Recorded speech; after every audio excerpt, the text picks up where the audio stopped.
كل يهرس مانتا وحان قضاء نمان دلانا هيني بهد وابريه أقبالي ومدى الصوماليين وحين نوين إن سي كستبا laga helo balse nasiib daro markii maanta aniga ii soo tirsanaysa oo dhulkayga hore haysata waxayna ku darin dawladayadu xiriirkii waan u goynay ana abwaanada afkooda ku hadlay ana Kenya xiriirka u gooy waa dagaalamayna dalkayaan ka dagaalamayna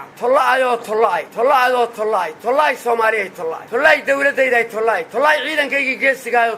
tollaay ama maanta ay Kenya iyadoo dhulkayga haysata ay ku firdeen inay ku soo durkaan oo intii hadana qaataan waxaan leeyahay ninka dhoofayo joog ninkii dhuuntada uu soo bax ninka dhagalo oo hadal dhufays nin qotay waa fulaya dhamaanteen weerar baan dhulkayaga waa u dhimanaynaa waliba waxaan doonayaa boqolaan anigu ku jiro in loo diro wax macna oo ileeyihiin malaha aqligay ka guran yihiin aragay ka guran yihiin saaxiibnimaday ka guran yihiin taariikhday ka guran yihiin Kenya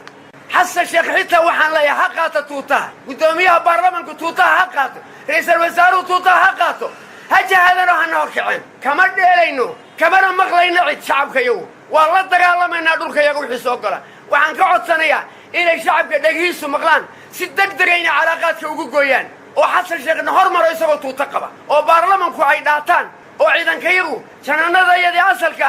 ay wada kacaane dhigi jiray imaamka iyo meesha laga gelay waxaan leeyahay dawladayadu waa inay si degdega codka shacabka raacdo oo Kenya ugu geyso calaaqaad si degdegana waa inay u dagaal gasho daraarta afraadna waa inay Nairobi tagaan ciidamayadu oo ay qabsadaan adduunkana waxaan u sheegaynaa caalamka inay gardarradu nagu badan tahay waxay oran jireen unadu ama la sheegi jiray waxay oran jireen dawlad xor ah lama weerari karo waana la weeraray maxay ka hadleen kama yahay waxay u hadlaan kristanka waxay ka hadlaan muslimka anagu bariga Afrika waanu isnaqaana isuma dhuumarayna galbeedkeeda xitaa isma dhaqaano waxaan leeyahay ummadda Soomaaliyeed dhammaan qoriga ha qaateen ciidamada iyo ha dagaalameen waan ka adagnahay waan ka ridanaynaa dhulkayaga Soomaaliyeed dhulkaagii baa loo soo dhigtay barigii Afrika ay isnaqaanay bay noo soo dhigtay waxa la geey 200 oo ila daahun wax kale bayaan loo dir waxa kale oo aan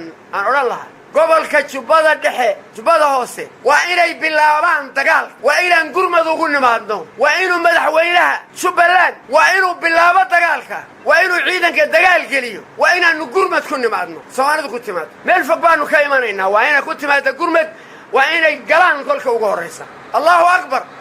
Allahu akbar Allahu akbar Allahu akbar Soomaalidu ha noolaato ilaahu dagaalkaasi uu socdo ilaahu xornimadiina yahay uu socdo nabaday waan ku nacay iimaad hirin sidaa iyo jihaad Soomaalidu ha noolaato waa inoo sidaa